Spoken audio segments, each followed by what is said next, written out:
Before we begin, a quick note. The opinions and analysis shared on Truth Seekers are our own interpretations of published research and should not be used as medical, financial, or professional advice. Always consult qualified professionals for decisions affecting your health or well-being. And with that out of the way, welcome to Truth Seekers. I'm Bill Morrison. And I'm Alex Barrett. Today is April 2nd, 2026, and we're talking about time-restricted eating, the metabolism hack that isn't. Let's get to the truth. So I've been seeing this everywhere for months. Skip breakfast, eat only between noon and 8, and watch your body transform. Like your metabolism is just sitting there, waiting to be unlocked with the right schedule. And the version I keep running into is even more aggressive than that. Lose weight without cutting calories. Just control when you eat. Which, when you actually stop and think about it for 5 seconds, that's a pretty extraordinary claim. It really is. And I get why it spreads. I genuinely do. Counting calories is miserable. Tracking everything you put in your mouth is miserable. If someone tells you there's a loophole, a way to just eat normally, but compress it into 8 hours, of course that's appealing. Of course that gets shared. The frustrating part is there's been actual science cited for this for years. Animal studies, early human trials, observational data. It wasn't coming from nowhere. So when a research team in Germany actually designed a study to properly test the claim, I was curious. When you say properly tested, what does that mean exactly? Because there's been no shortage of intermittent fasting research. Studies come out constantly. Right, and that's exactly the problem with most of the earlier work. The methodology had a massive hole in it. Researchers would take people doing intermittent fasting, compare them to people eating normally, see that the IF group lost more weight, and conclude the eating window was doing something metabolically special. But But those two groups weren't eating the same number of calories. That's the whole thing. so the fasting group was just eating less. Exactly.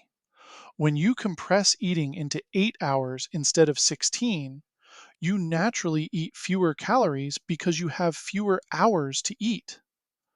The studies were essentially comparing a calorie deficit to no calorie deficit and then crediting the difference to timing.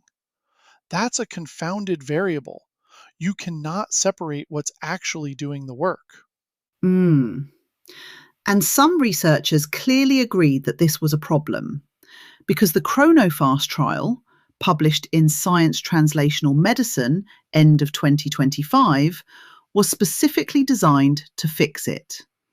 And honestly, the design is elegant.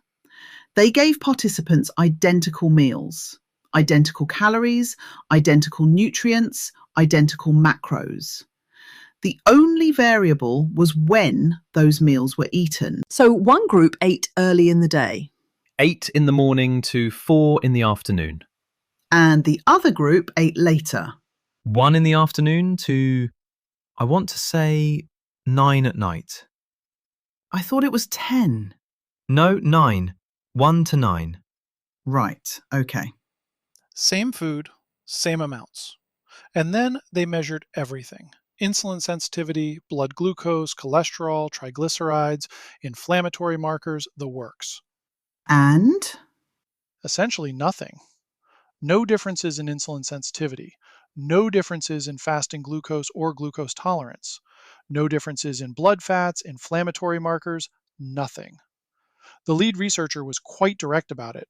The health benefits observed in earlier studies were likely due to unintended calorie reduction rather than the shortened eating period itself.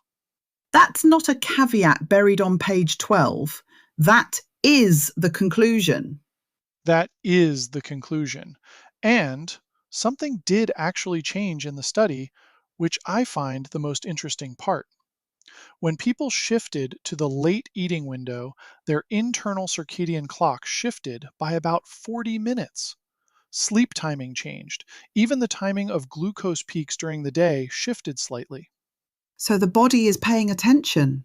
It absolutely is. Your biology tracks when you eat. But, and this is the key, that circadian shift produced zero measurable metabolic benefit. The clock moved, the metabolic markers didn't. So the body notices, it just doesn't care in terms of actual metabolism. Right. And it wasn't just ChronoFast. Johns Hopkins ran a randomized controlled trial, 41 adults with obesity and prediabetes, 12 weeks, same principle of controlled calories across both groups. Both groups lost roughly 7 pounds, zero metabolic advantage for the time restricted group. And then there's a BMJ meta analysis from 2025 that pulled together 99 randomized controlled trials. Sorry, how many? 99 Right, 99.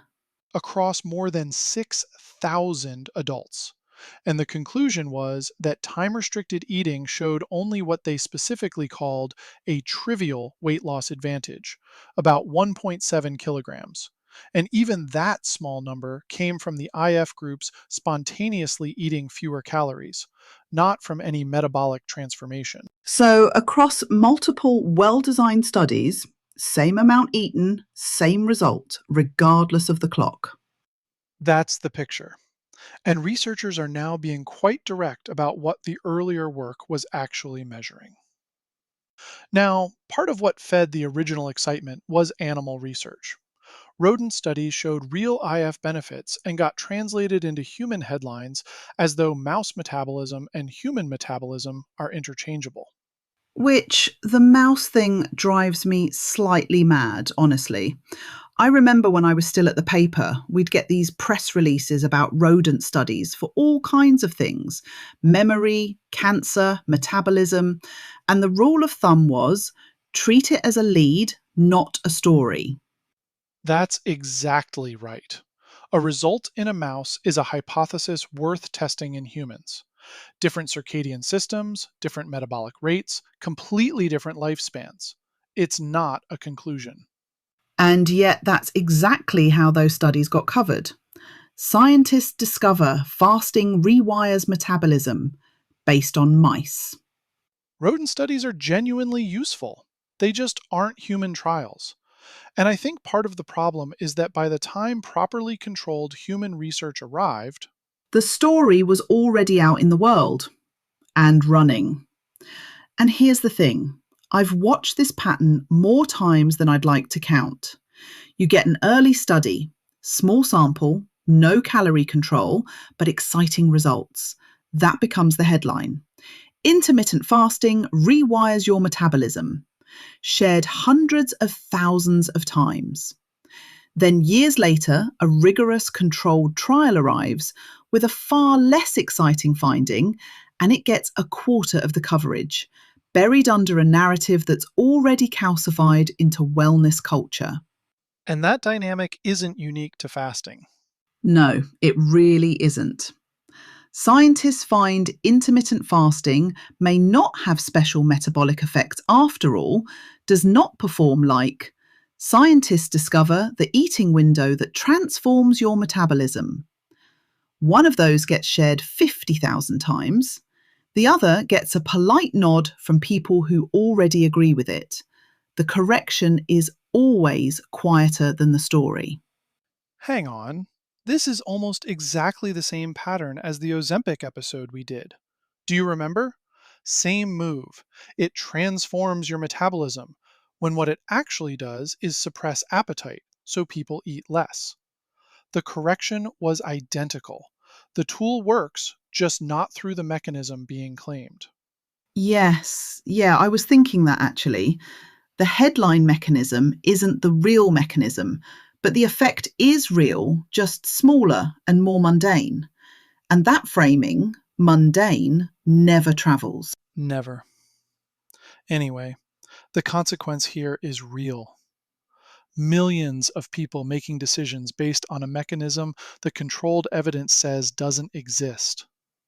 Skipping meals, buying into programs, feeling like failures when it doesn't work. And I think about the person who's done this faithfully for 6 months and isn't seeing results and genuinely can't understand why. Because everything they encountered told them this was metabolically different, when the thing that was different was never the clock. It was always the calories. Though, and I do want to be fair, intermittent fasting isn't useless. That's not what the evidence says. Okay, but I actually want to push on that a little. Go on.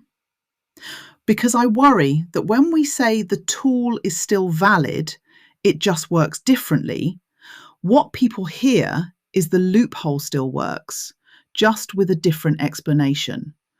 And I'm not sure we're helping them if we soften the message that much. The mechanism was wrong. That matters. I hear that. But I think there's a difference between the mechanism being wrong and the tool being useless. When IF works, it works because the restricted eating window makes it psychologically easier to eat fewer calories. People on narrow eating windows spontaneously eat somewhere between 200 and 500 fewer calories per day. Not because their metabolism transformed, because they had fewer hours to eat, snack, graze, wander into the kitchen out of boredom. Remove the natural calorie reduction, and the metabolic advantage vanishes completely. But the calorie reduction is still real when people actually use the approach. Right, but okay. The thing that concerns me is, what about people who hear it still works just through calories and then do exactly what they were already doing, still believing there's something special happening, and still end up confused when it doesn't stick? That's fair. The message probably needs to be louder than we sometimes make it. This is a calorie management tool, full stop, not a metabolic intervention. And actually, you're right that I was initially framing the tool is valid point in a way that could get lost. The mythology needs to be dismantled clearly first, before you get to what it can actually do. That's what I mean, yeah. The debunking has to land before the rehabilitation. Completely agree. So, if this structure genuinely helps you maintain a calorie deficit, if I eat between noon and 8 is a simpler framework than tracking every meal, that's a legitimate reason to do it. But you have to know that's what you're doing. You're not unlocking anything. You're just managing your intake through a timing rule, which is a valid behavioral strategy. The mythology around the mechanism is what needs to go. And the question worth asking every time one of these headlines appears: did this study actually control for calories? Because if the two groups weren't eating the same total amount, you cannot conclude that timing did anything. You're just looking at the effect of eating less with a more exciting story attached to it. The clock isn't the thing. The calories are still the thing. But if the clock makes the calories easier to manage, yeah, that's not nothing. Just don't call it a metabolic transformation. The tool can be useful. The mythology built around it, considerably less so. Right, that's all for today's dive into the data. Just remember, everything we've discussed is our interpretation of published research and shouldn't replace professional medical advice. Absolutely. If you're dealing with health or mental concerns, talk to your doctor, not just us data nerds on a podcast. I'm Alex Barrett, And I'm Bill Morrison and we'll see you next time. on Truth Seekers.